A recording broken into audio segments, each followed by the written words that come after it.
Hey everyone, this is Naomi with Naomi's Science Corner. Today we're actually going to be doing something a little different. We're going to be conducting an experiment.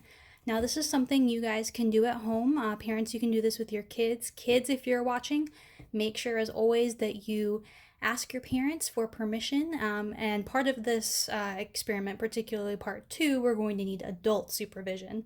So if you can't get adult supervision, just follow along with what I am doing in the video and not do it yourself. Just watch what I do and take notes. That way you'll be safer. If parents can help, then that will make it even more fun. All right, so today what we're going to be doing, it's courtesy of the Club Intermediate School. When I was doing field experience with them, I was able to see the students in their classes do this experiment. So some of you may have actually already done this. Some of you may not have done this before, but it's called the Starburst Lab. And it's meant to show students the different parts of the rock cycle and the phases, chemical and physical changes that rocks will go through during their lifespans. So supplies-wise, what you're going to need and what I've gathered for myself here today is for part one, you're going to need 3 starbursts, all of different colors. In order for us to really see the best effects from this experiment, you need 3 different colors of starbursts. You also need 1 sheet of paper. We're going to be using that as well as the writing utensil to take notes about what we're seeing in the experiment. And then for part 2, where you need adult supervision, the adult will need a hot plate or some sort of pan, something they can put on the stove in a safe way, as well as an aluminum foil sheet. We turn that sheet into a little boat to heat up our rock. Okay, so before we get started, as always, I have washed my hands, as you can see. Make sure that your hands are clean before entering the kitchen, before entering any sort of lab setting. It's always good to be protected in that way. And before we get started, I wanted to do a quick review of the rock cycle, in case anyone may have forgotten. So when we have any sort of rock, maybe let's say we're starting at the sedimentary rock, we're going to see it undergo different changes. When it's exposed to weathering, it's going to break apart. When it's exposed to heat and pressure, it's going to turn into a metamorphic rock. And whenever it's exposed to such high heat underground that it becomes magma, once it cools either in the ground or comes outside of the ground as lava, it is going to be an igneous rock. So don't forget, you'll see this in our lab today, when we have a sedimentary rock, the way that we get that is from individual pieces of rock that get broken down into smaller grains. And in order for that to happen, there is weathering involved. That's the breaking apart of the rock. And once that weathering has happened, that rock gets eroded, means it's moved away to another place. Then it gets deposited somewhere. And then there are 2 other phases that happen called compaction and cementation, where the rocks get pressed together in a way that makes them stick together, all the different grains, and they make one sedimentary rock.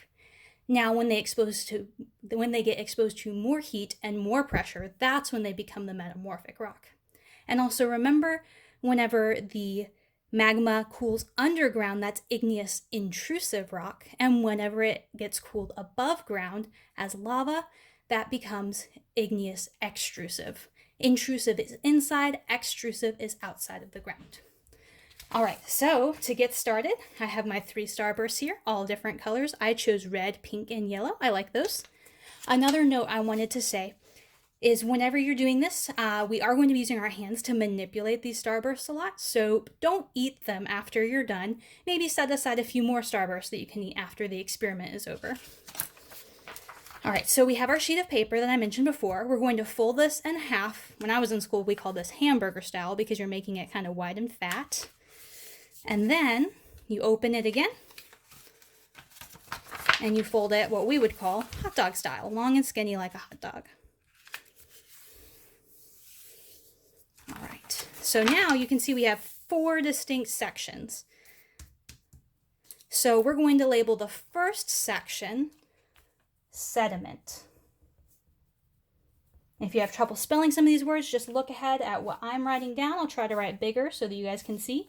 We have 1 square that's labeled sediment. Remember, this is where we're going to be putting our observations down.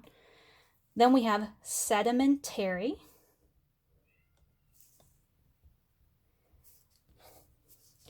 Then we have on the lower left-hand corner, we have metamorphic. And on the lower right-hand corner, we have igneous. All right. So to get started, we're going to open up our starbursts. Now pretend that these 3 starbursts are 3 different rocks. We've got a red rock, rock A. We have a pink rock, rock B.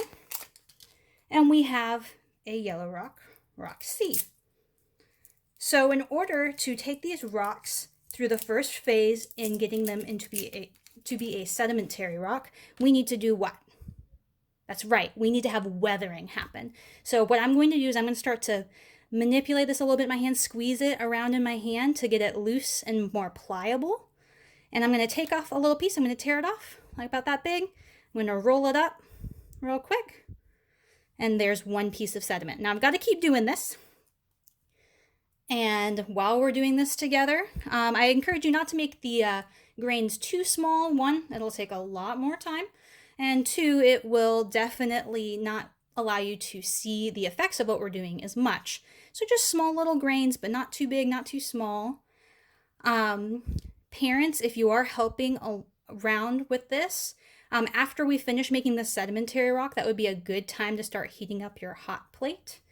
So that it won't be on for too long, but also it'll be ready in time and we can see everything happen. So after we finish making the sedimentary rock, we'll turn on that hot plate. Here I got my second rock. Ooh, this one's a little harder. So while we are doing this process, I want you to think about what are some of the things that actually cause rocks to weather, to fracture apart and to make little sediments or grains. Let's think. I'll give you a few seconds to think about that.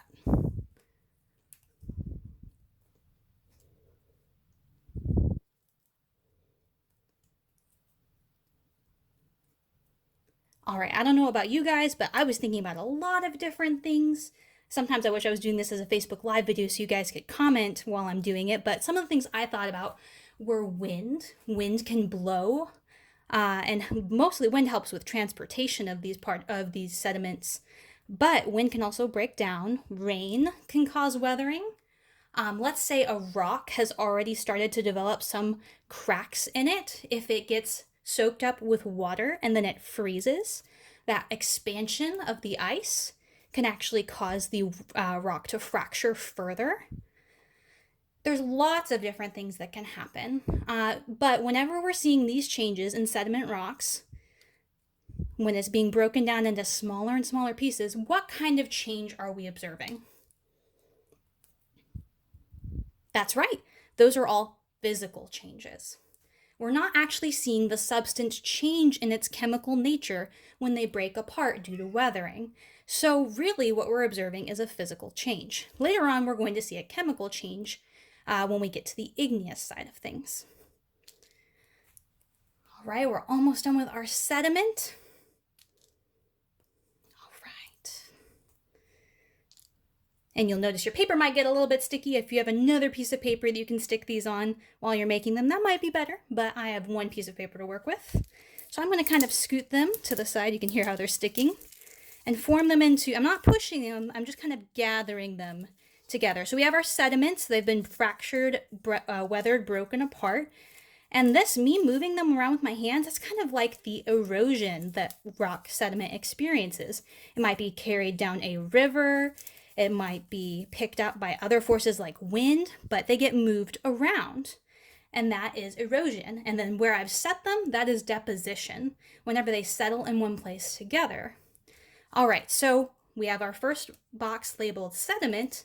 We need to draw a picture of what this looks like. So we kind of have like little pieces, little irregularly shaped pieces, all pushed together. They're all different colors. You can see even as I was just moving them around very gently, they started to mix together with their colors. And let's write one sentence that describes what we've seen. This sentence, maybe we could say the sediment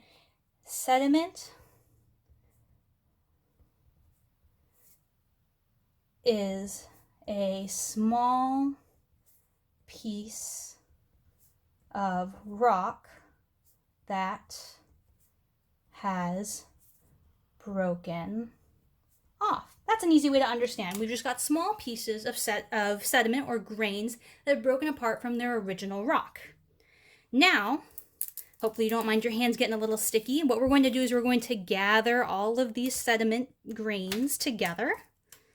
We're going to put them in our hand. Remember, the last two steps in the sediment part of the rock cycle were compaction and cementation. So all in your hand, I want you to just give this one good squeeze, and that's it.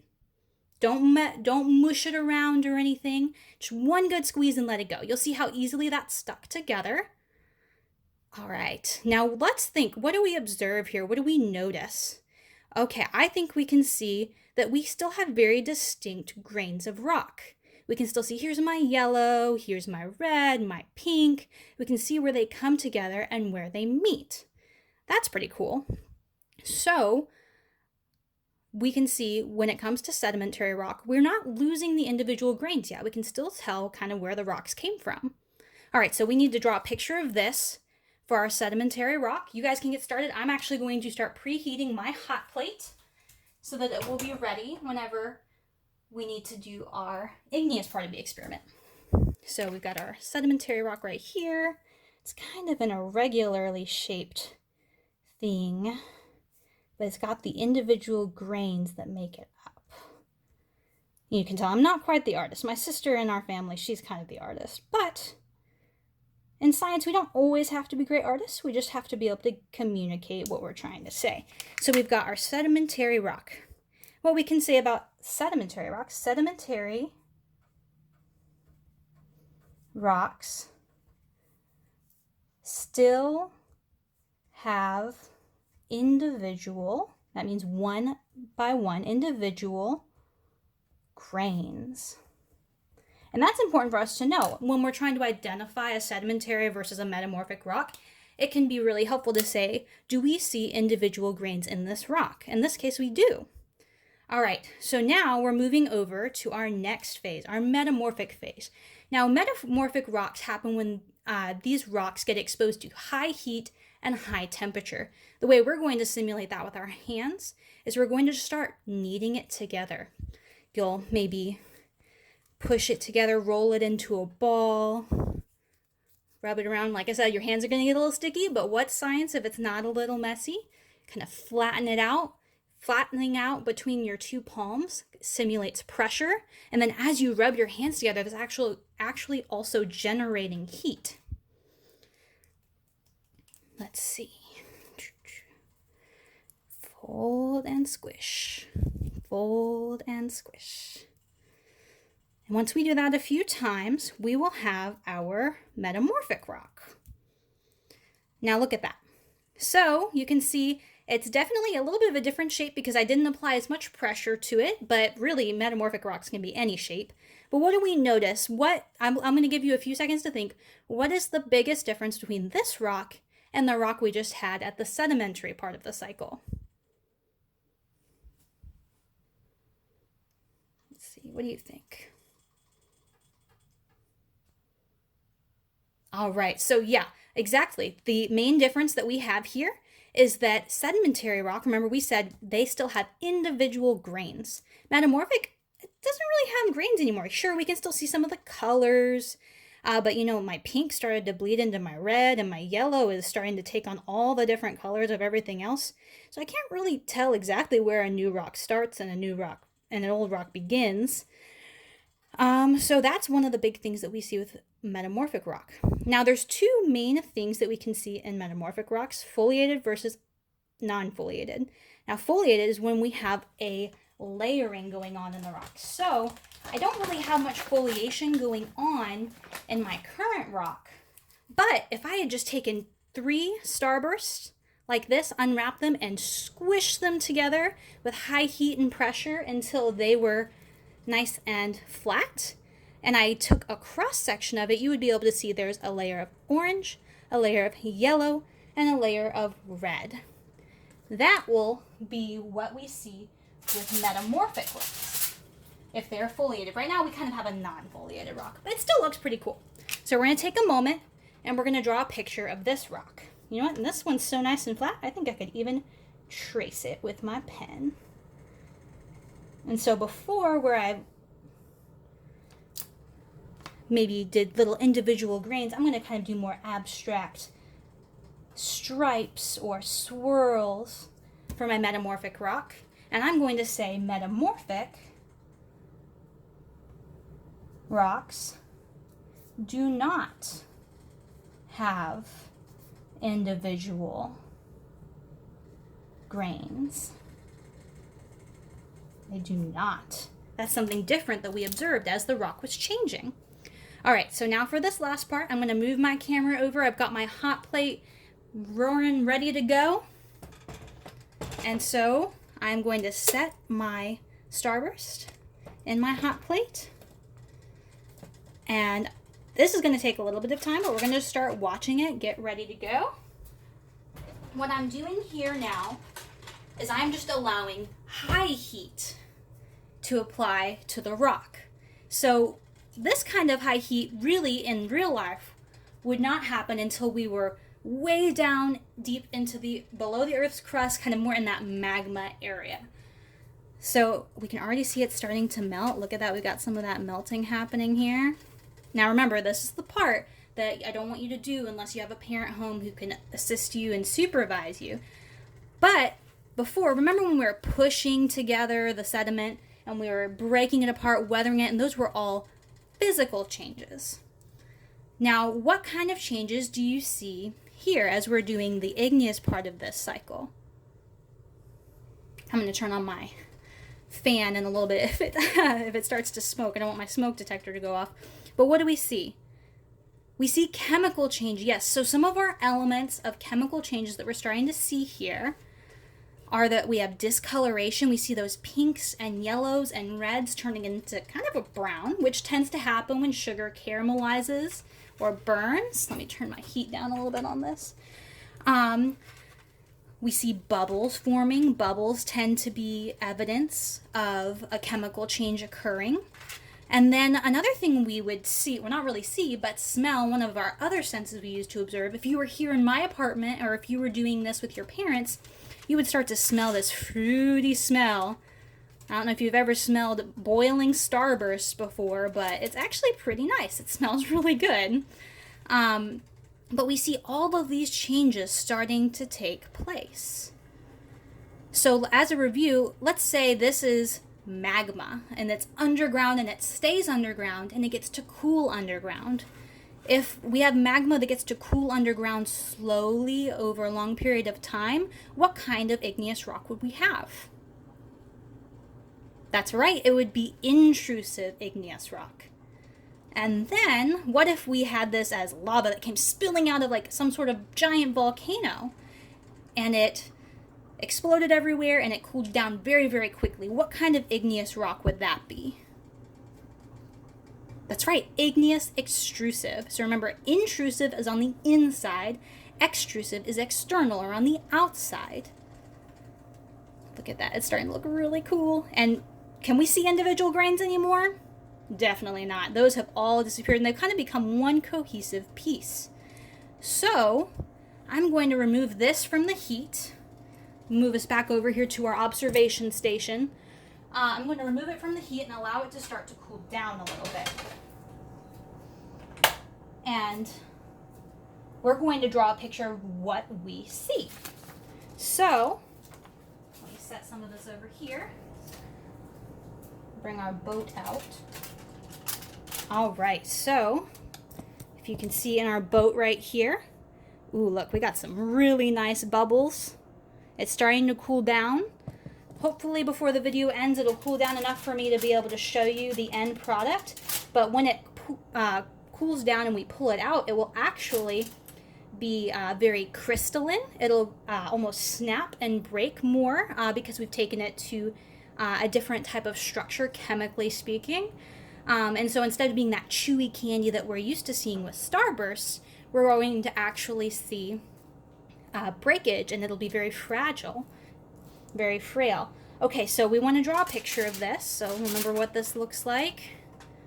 Kind of like a pool of lava. So I'm going to draw my picture right here, and I'm going to kind of color it in because ours got a little bit darker whenever we applied the heat. We saw that chemical change, and I'm going to put in little spots where we saw the bubbles start to form.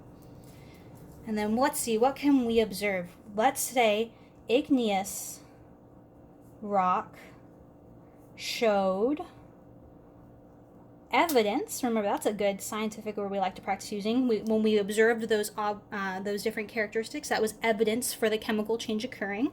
So igneous rock showed evidence of a chemical change. And in parentheses, I'm going to put down what we observed as a chemical change. So remember, that was color change. We had bubbles. And for me, at least here where I could be in person, we had a smell that started to happen whenever there was a chemical change. And then, let's say this rock turned into a beautiful obsidian, some other sort of magma igneous type of rock. Let's say that rock broke down again, or any sort of other rock broke down again or had heat or pressure applied to it. It continues to move through that rock cycle that we saw before. They can really start at any point in this cycle, and sometimes they don't go all the way through the cycle. Sometimes there's a sedimentary rock that won't become an igneous rock. Maybe it just keeps getting compacted together and then broken down again and moved around, and it will stay a sedimentary rock. They can fall really anywhere on this rock cycle. Let's see, maybe my igneous rock has cooled down enough where I can start to peel it off. Oh yeah, look at that. Look at that. Look at that. It fractured off into little pieces and it's peeling away.